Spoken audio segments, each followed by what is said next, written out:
हुकूमत है वो उनको मजबूर कर देती है कि हिंदू मुसलमान करते रहो। हमको न्यूज़ में यहाँ पर खड़े होकर इस तरीके से हिंदू मुस्लिम करना पड़ता है। हिंदुस्तान में मुसलमानों के साथ क्या किया जा रहा है, उनको मारा जा रहा है, जलील किया जा रहा है, रुस्वा किया जा रहा है। और वहाँ पे पढ़ने वाले कश्मीरी बच्चों स्टूडेंट्स के साथ क्या सलूक किया जा रहा है। जो मुसलमान हैं वो हिंदुओं को अपने कंधों पर उठाकर नीचे लेकर आ रहे हैं, उनके लिए रिक्शा सर्विस फ्री की है और उनको अपने घरों में बिठाकर खाना खिला रहे हैं और उनको तसल्ली दे रहे हैं कि आप बिल्कुल भी किसी चीज़ की परेशानी ना लें, हम आपके साथ हैं।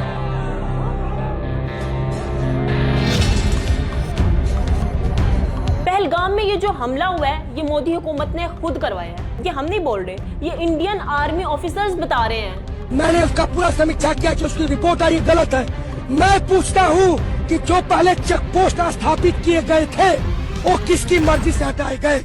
एक 7-8 साल का बच्चा जो मुतासिन में शामिल था, जिसने अपने वालिदैन को खोया, वो इंडियन हुकूमत से सवाल कर रहा है। मतलब इतना बड़ा आतंकवादी का हमला हुआ, उन्हें कुछ पता ही नहीं है। इधर पूरी नीचे पूरे आर्मी का बेस है, उन्हें पता ही नहीं है।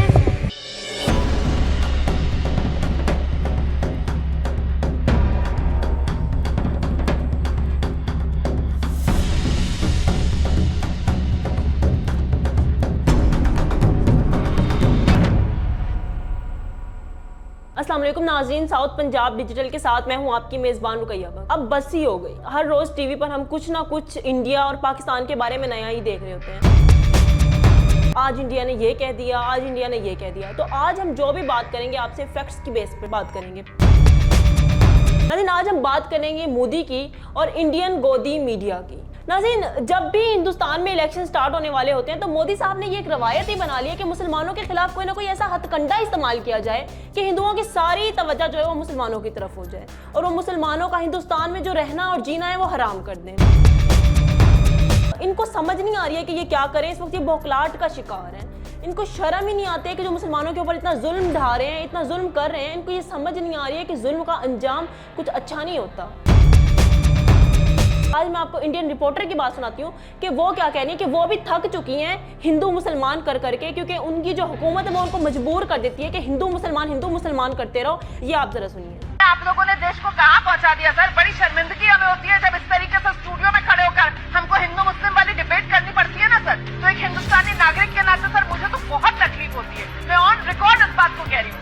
मुझे लगता है कि कहाँ पर आप लोगों ने अपनी राजनीति के स्तर को पहुंचा दिया है कि हमको न्यूज में यहाँ पर खड़े होकर इस तरीके से हिंदू मुस्लिम करना पड़ता है। देश के नागरिक को नागरिक आप लोगों ने नहीं रहने दिया सर। हर किसी की पहचान आपने हिंदू में, मुसलमान में, ब्राह्मण में, दलित में, पिछड़े में, इसी में बांट के रख दिया सर। कोई हिंदुस्तानी आप लोगों ने इस देश में रहने नहीं दिया। भारत और इसराइल दोनों ही इंसानियत के सबसे बड़े दुश्मन है। भारत कश्मीर पर जुल्म करता है तो इसराइल फलस्तीन पर जुल्म सितम ढा रहा है। अगर बात की जाए इंडियन लोगों की तो इंडिया में जो लिटरेसी रेट है वो इतना ज़्यादा कम है कि लोगों को समझ ही नहीं आता कि उन्होंने क्या करना है। वो वही करते हैं, वो वही एक्शन लेते हैं जिसके लिए उनको हुकूमत की तरफ से उकसाया जाता है। तकरीबन इस वक्त जो इंडिया की आबादी है वो 1.2 अरब के करीब है और सारे के सारे जो है वो मोदी हुकूमत की वजह से परेशान हो चुके हैं, तकसीम हो चुके हैं। उनको कुछ समझ नहीं आ रहा है कि क्या हो रहा है। लोग जो है वो मोदी हुकूमत से जो है वो परेशान हो चुके हैं। इस टाइम कश्मीर और फलस्तीन पर जो जुल्म किया जा रहा है ना, वही तुम लोगों की मौत की, वही तुम लोगों की रुसवाई की वजह बनेगा एक दिन। अगर बात की जाए पहलगाम में जो हमला हुआ है, या यूं कहूँ कि मोदी साहब की तरफ से जो साजिश रची गई है, वहाँ पर जब हिंदुओं को मारा जा रहा था ना, तो वहाँ पर अगर दो मुसलमान थे जिन्होंने अपनी जान गंवाई, वो इस वजह से गंवाई क्योंकि वो उन हिंदुओं को बचा रहे थे, वो उन हिंदुओं को बचाना चाह रहे थे, इस वजह से उन्होंने अपनी जान गंवा दी। लेकिन इंडियन मीडिया क्या दिखा रहे हैं, उनके बारे में तो बात ही नहीं की जा रही। इंडियन मीडिया सिर्फ यही पर अटेंड कर रहा है कि भाई हिंदुओं को मारा गया है, मुसलमानों ने मारा है, सिर्फ यही अपने मीडिया पर जो है वो दिखा रहा है। वो ये भूल गए हैं कि जब ये सारा जुल्म सितम किया जा रहा था तो वहाँ मुतासरीन की मदद करने वाले मुसलमान ही थे।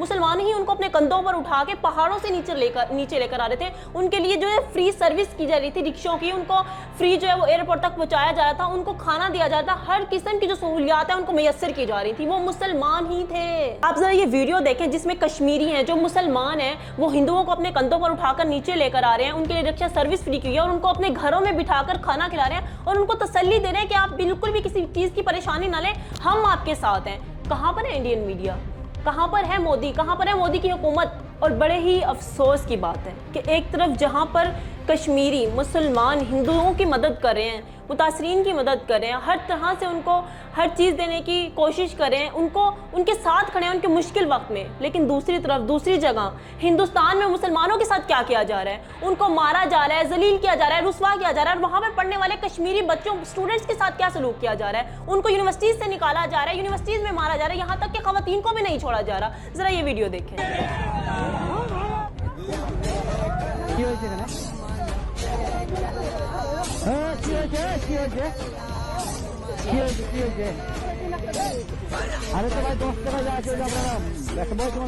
और जब गोदी मीडिया उठकर कश्मीर में कश्मीरियों का मुसलमानों का मौक़िफ़ लेने के लिए गई, और उसके बाद जब हम शुरू करते हैं ना तो हम इंट्रोडक्शन देते हैं, तो इंट्रोडक्शन में उन्होंने मुसलमानों को कश्मीरियों को बिल्कुल नेगेटिव दिखाया। सारी जो वो गलत गलत बातें बोल सकते थे कि कश्मीरियों ने मारा, मुसलमानों ने मारा, ये सब कुछ हुआ, वो बोल के जब वो लोगों का मौक़िफ़ लेने के लिए गए, लोगों से पूछा कि आपकी इसके बारे में क्या राय है। जब लोगों ने बताया कि हम मुतासरीन के साथ हैं, हम उनके साथ खड़े हैं, ये जो कुछ हुआ गलत है, और तब माइक बंद कर दिया गया, तब जो कैमरा था वो बंद करवा दिया गया। लेकिन जब उन्होंने अपनी बात कंप्लीट कर ली तो कैमरा ऑन करवा दिया गया। वहां पर लोग गवाही दे रहे थे, वहां पर वो खुद कह रहे थे कि ये कैसी बात करेगी, कैसी मीडिया है, कैसी बात करें कि जब हम उनके हक में बोलते हैं तो कैमरा बंद करवा दिया जाता है, और जब हम कुछ और बोलते हैं तो कैमरा ऑन करवा दिया जाता है। मतलब कि इंडियन मीडिया जो है वो इस चीज़ पर तुली हुई है कि कश्मीरियों को, मुसलमानों को गलत और नेगेटिव दिखाया जाए। प्लीज़ बस करें, थक जाएं आप लोग। ये जो चीज़ है ना, जिस चीज़ के लिए, जो चीज़ में आप नफरत फैला रहे हैं, जो आप नफरत फैला रहे हैं, ये कल को आप ही के गले में पड़ेगी, ये कुछ सालों के बाद आपको मिटा देगी इस दुनिया से। गोदी मीडिया कश्मीरियों में मौजूद मुसलमानों से गलत गलत सवाल कर रही थी, उनको उकसा रही थी कि वो कुछ गलत बोले, लेकिन सलाम है उन लोगों को, उन्होंने फिर भी अपने जज्बात पर काबू रखा, उन्होंने कुछ भी गलत बात नहीं की। वो यही कहते रहे कि हम मुतासरीन के साथ हैं, लेकिन उसके बावजूद भी कैमरे बंद करवा दिए गए जब वो मुतासरीन के हक में बोलते थे। आखिर क्यों? और शर्म तो गोदी मीडिया को आती ही नहीं है। ये हमेशा से झूठ दिखाते आए थे, आ रहे हैं, और आगे भी मुझे उम्मीद है कि ये झूठ ही दिखाएंगे। यहाँ पर कुछ ऐसे कपल्स को भी दिखाया गया जो इस वक्त, ऐसे लोगों को दिखाया गया जो इस वक्त जिंदा हैं, लेकिन टीवी पर मुसलसल इंडियन टीवी पर यही दिखाया जा रहा है कि भाई वो फौत हो गए हैं, डेथ हो गई है उनकी, और उनकी वीडियोस चलाई जा रही है और पीछे सैड सॉन्ग्स लगाए जा रहे हैं। फिर उन लोगों ने अपनी खुद वीडियोस बनाई और ये बताया कि नहीं, हम जिंदा हैं, इंडियन मीडिया सारा झूठ दिखा रहा है। पहलगाम में ये जो हमला हुआ है, ये मोदी हुकूमत ने खुद करवाया है, ये हम नहीं बोल रहे, ये इंडियन आर्मी ऑफिसर्स बता रहे हैं। आज हम अपनी तरफ से कोई बात नहीं करेंगे, हम सारी जो बात है वो आपको फैक्ट की बेस पे बताएंगे। आप जरा ये वीडियो देखें। मैं मणिदेव चतुर्वेदी पुलवामा पर खुलासा करता हूँ, इस पर पूरे चैनल चलाए, मैंने उसका पूरा समीक्षा किया कि उसकी रिपोर्ट आई गलत है। मैं पूछता हूँ कि जो पहले चेक पोस्ट स्थापित किए गए थे वो किसकी मर्जी से हटाए गए, उस पर क्यों नहीं जांच बैठाई गई। चेक पोस्ट का काम होता है, जो गाड़ियाँ आती हैं उसको चेक होता है, तो सारे चेक पोस्ट हटा लिए गए थे। निश्चित रूप से मैं फिर कहता हूँ कि जांच का विषय है कि वो जो चेक पोस्टें थे हटा ली गई थी, किसके आदेश से हटाया गया था, और इस पर सरकार भी इसमें शामिल है, निश्चित रूप से अर्नब गोस्वामी शामिल है। पूरा इस पर अलग से चर्चा कराई जाए, फिर से जांच कराई जाए। चेक पोस्ट क्यों हटाए गए? चेक पोस्ट पूरा खाली कर दिया गया था, जो गाड़ियां आ जा रही थी कोई चेक पोस्ट नहीं था। एक 7-8 साल का बच्चा जो मुतासरीन में शामिल था, जिसने अपने वालिदैन को खोया, वो इंडियन हुकूमत से सवाल कर रहा है कि जब ये सारा हमला किया गया तो नेवी बेस साथ में, आर्मी जो बेस थी वो साथ में ही थी, तो वो क्यों नहीं आई?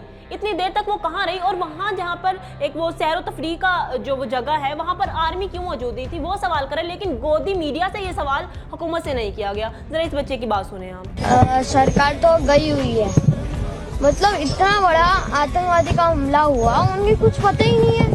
इधर पूरी नीचे पूरे आर्मी का बेस है, उन्हें पता ही नहीं है, मतलब कुछ भी है। मतलब चाहता हूँ कि पहलगाम के ऊपर आर्मी रखो, 2-3 रखो पर रखो। अब तो क्या घूमने जाने का मन करेगा वहाँ जो हुआ आपके साथ? नहीं, बिल्कुल नहीं। इस वक्त भारत की जितनी भी अवाम है, 1.2 अरब जो उनकी अवाम है, वो हुकूमत से सवाल करिए कि हमें बताएं कि उस वक्त हमारी आर्मी किधर थी, लेकिन कोई जवाब नहीं आ रहा। एक नेवी ऑफिसर की बहन रो रो कर ये कह रही है कि 2 घंटे तक मेरा भाई तड़पता रहा, लेकिन कोई बचाने के लिए नहीं आया, वहाँ पर कोई आर्मी नहीं आई, कोई जो रेस्क्यू वाले हैं वो नहीं आए। आखिर क्यों? कहाँ थी हमारी आर्मी? अगर बात की जाए, इंडिया जो जंग की बात करे पाकिस्तान के साथ कि हम जंग कर देंगे, कोई भी ज़रा बात होती है वहाँ पर ज़रा गर्म हवाएं चल जाती हैं तो बात आ जाती है कि भाई ये पाकिस्तान की वजह से हो रहा है, शर्म इनको आती नहीं है। तो जो कह रहे हैं कि हम जंग लड़ेंगे, पहले आप ये तो देखें कि आप अपनी आर्मी को उन सही से खाना तो दें। हर रोज उनकी वीडियोस आ रही होती है कि हमें सही से खाना नहीं मिलता, हमारी देखभाल नहीं की जा रही। उनके पास खाने को खाना तो है नहीं, तो आप उनको हथियार कहाँ से देंगे? मोदी अपने लोगों को लॉलीपॉप देता है कि भाई हम पाकिस्तान से जंग लड़ेंगे। भाई तुमने अपनी हालात देखे हैं, तुम हमसे जंग लड़ोगे? और अगर बात की जाए इंडियन आर्मी की तादाद की, तो वो दिन ब दिन कम ही होती जा रही है। वहाँ के नौजवान जो है आर्मी में हिस्सा ही नहीं लेते, वो चाहते ही नहीं कि वो एक आर्मी ऑफिसर बने। जबकि दूसरी तरफ बात की जाए पाकिस्तान की, तो यहाँ हर दूसरे बच्चे की ख्वाहिश होगी कि वो आर्मी में जाए, आर्मी का पार्ट बने। और टीवी पर बैठकर जो रिटायर्ड आर्मी ऑफिसर्स हैं इंडिया के, वो लोगों को उकसा रहे होते हैं और साथ में कह रहे हैं भाई चलो पाकिस्तान से जंग लड़ते हैं और ये करते हैं। भाई बस करो, कभी आओ आप हमारे पाकिस्तान में, हम आपको चाय पिलाते हैं, हम बताते हैं हम आपको कि हम कितने अच्छे मेहमान नवाज हैं। आपसे मेडिसिन तो दी नहीं जाती अपनी आर्मी ऑफिसर्स को। भारत जंग की वजह से इतना बुखलाहट का शिकार हो गया, बिल्कुल पागल हो गया, उसको समझ नहीं आ रहा है कि उसको क्या करना है। बस यही कहते हैं कि पाकिस्तान से जंग लड़नी है। भाई अपनी आंखें खोलो, अपने यूट्यूबर्स को देखो, इंडियन हुकूमत भी, इंडियन चैनल्स भी जो कुछ कुछ सच दिखाते हैं उनको देखो, जो वो दिखा रहे हैं कि पाकिस्तान के पास इतना हथियार है, आपके पास है ही क्या जिससे आप पाकिस्तान के साथ जंग लड़ेंगे? मैं इंडियन अवाम से ये कहना चाहूँगी कि हम आपके कोई दुश्मन नहीं हैं, ना हम आपके कोई दुश्मन बनना चाहते हैं। यह हुकूमत ही है आपकी जो हमें आपका दुश्मन बनाने की कोशिश कर रही है। और अब ज़रा आंखें खोलें, आप देखें कि आपकी जो फौज है और फिजाइया है वो बिल्कुल भी लड़ने की सलाहियत नहीं रखती। आपकी जो हुकूमत आपको उकसाने की कोशिश करी है कि आप मुसलमानों पर जुल्म करें, तो बराए मेहरबानी आप खुद अपनी आंखें खोलें, गलत का अंजाम बहुत बुरा होता है। और मोदी की बात की जाए तो उस इंसान को तो शर्म ही नहीं लगी।